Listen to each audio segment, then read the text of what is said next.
The University of Texas at Austin did this really interesting study to figure out whether or not men are into dumb-looking women.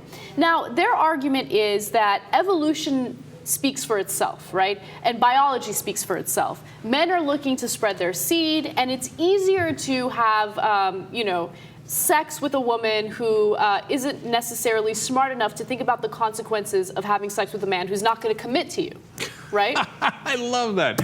Like, the ones you should have sex with are the ones that are dumb enough to have sex with you. Yes. It's known There's as... some logic in that. So their theory is known as the sexual exploitability hypothesis. Okay, so what they did is they had one group of respondents decide on 88 cues that indicate that a woman is not intelligent.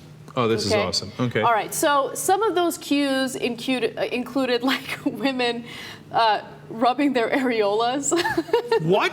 Yes. Okay, well, first of all, that has nothing to do with intelligence. But if a woman is rubbing her areola, like a picture of her like rubbing her areola. yeah. If you see that, by all means, go forward. It doesn't take a genius to figure it out. Okay. That's what she's interested. Go forward. Okay, this study obviously has its flaws, and we'll talk about that in a second. But that's just Is that what dumb women do, by the way? Like, who does that? I brought that up because that's literally the most extreme example that they gave, right? But another example is like woman holding liquor at a club, like that kind of stuff, right? Okay, yeah. So those are images that will indicate to the man that the woman is not the most intelligent, thus she is That's more ridiculous. vulnerable. This study's ridiculous. I know this, but listen. Because intelligent women get drunk at clubs too. Exactly. But, yes, but it is a sign that they want to have sex. Not because they're dumb, but because they're getting liquored up. First of all, and they're rubbing their, nipples. That's it. Yeah, those are pretty good signs, but having nothing to do with intelligence. Okay. First of all, yes, it is flawed, but let me just tell you what the results are because it's really interesting. So then they had a completely different group of men. First of all, then they found pictures that demonstrated those 88 cues, right? And then they had pictures that demonstrate the 88 cues, and then women, like, I don't know, that don't do any of those things, right? Okay. So maybe a woman in a library or something like that. Okay. And then they had the men in a different group of respondents decide on which group of women are the most attractive. And the majority of the men went for the women who had the dumb cues. Yeah, okay, they went for the girl pinching her nipple instead of the one at the library. Yeah, of course! Having nothing to do with whether they're smart or dumb. Yeah, they thought the girl that they're more likely to have sex with, they found more attractive. That's more rationalization than anything else. Look, that's also called beer goggling. At the end of the night, you're like, oh, she's into me?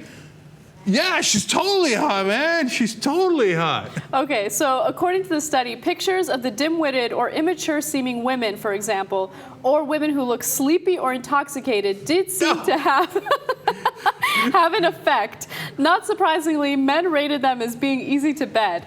But more importantly, they were also perceived as being more physically attractive than female peers who seemed more lucid or quick-witted. So it turns out the ideal woman for a man is one that is unconscious. like she's so passed out. Boy, she seems really dim-witted because she's not conscious. Time to go in. Disaster. Okay, disaster. Okay, so I have a problem with the initial theory behind this whole study, right? Because their theory is that men want to spread their seed, thus they look for the dumbest woman. But times are changing. Men aren't necessarily looking to spread their seed, they're looking to just have sex. Like, they're horny, they want to have sex, so they're looking for the easiest lay. So I don't think it necessarily has to do with spreading the seed. I understand. They use that as a proxy, right? So, obviously we now consciously think, like, I would like to have sex, that is my biological imperative, but I don't actually want to spread my seed, so I use a condom or whatever it might be, right? In the old days, they actually did want to spread their seed. They didn't think that through, et cetera. But, there the distinction is not that important to me because it's the same biological imperative either But you know way. what, Cenk? I actually want to also refute that basic premise is completely flawed because it goes on the premise that women want to somehow guard their sexuality. They don't want to have sex, and men are the sexual predators. Yeah, that's a good that point. whole paradigm is something that's, I think, inherently sexist and erroneous. And a lot of studies, show that that's completely not the case. That for the vast majority of our human history, We lived in small bands of hunter-gatherer societies. We didn't settle down, and in those little societies, they shared everything, including sex, with one another. So we were more like the bonobos, who have sex with everyone in their little community. There wasn't this monogamy, none of that. All of this thinking kind of came into being after we settled down with agriculture and later on through the Victorian times. Yeah, I think this is one of the worst studies we've talked about in a long, long time. Yeah, there are a lot of flaws. And let me just add on top of all of that, I mean, the core assumption here of the study is if the woman is willing to give away sex more freely, right, without locking you down into a marriage or whatever it might be, that she's dumb. Exactly, yes. Right? And God, what a horrible assumption. And in this day and age, totally unwarranted. Like if you said in Victorian England there would be a lot of societal consequences if you didn't lock the guy down and he slept with you and he wouldn't take it, all right.